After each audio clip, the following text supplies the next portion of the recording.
Hello, dear viewers. This is George from Ireland. Here I am in Brussels. I'm in La Grande Place, which is the main square of the city. It used to be a market centuries ago, and that's why around the city there are many guild halls, like for the tailors, for the brewers and so forth. They would meet there, they would dine together, they would worship together. What else? They set professional standards to get into the guild to be able to produce whatever it is they made, and they acted as a trades union as well.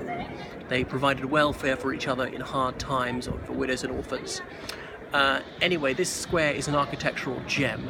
You can see there are lots of relief sculptures, some woodwork as well.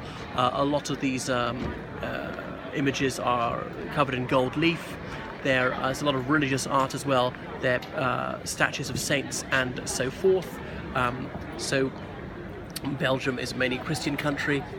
A lot of people are Catholic, at least nominally, which is why they were so into the veneration of saints. Not anymore, but it very much informs their artistic heritage. So it's a very fine example of a city square, and many city squares in northwest Europe are quite like this one, including in Belgium.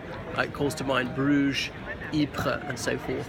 Then there's this huge city hall behind me, huge city hall there. You can see the flags of Belgium and the European Union.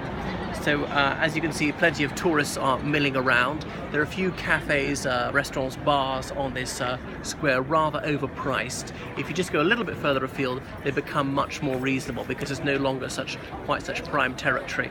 There'll be a few beggars coming up to you, but please give them short shrift, even if they are holding a baby and claiming their baby is malnourished. They can easily make money out of the gold teeth that these women are wearing. What else should I tell you? You can take a horse-drawn carriage around the place. Again, it's quite steep, but there's a lot to see if you go into things, to see the Brewers Museum and so forth, and into that ancient city hall behind me. This is the focal point for tourism in Brussels. It's not such a huge square. A lot of the architecture dates back to the early modern period, and it says the year of construction on each edifice, but it's a very historic location. Some of the crucial events in Belgian history occurred here. Before this is even Belgium, the beginning of a 16th century rebellion against King Philip II of Spain. This was the Spanish Netherlands. Later on, they were part of the Austro-Hungarian Empire, and their uprising in 1789 also began here against the Emperor of Austria, and Belgium was briefly independent in the 1790s, but won't go into that.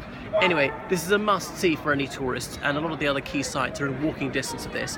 Even if you don't go into anything, I think you'd want to promenade around the square. So that's all for the moment.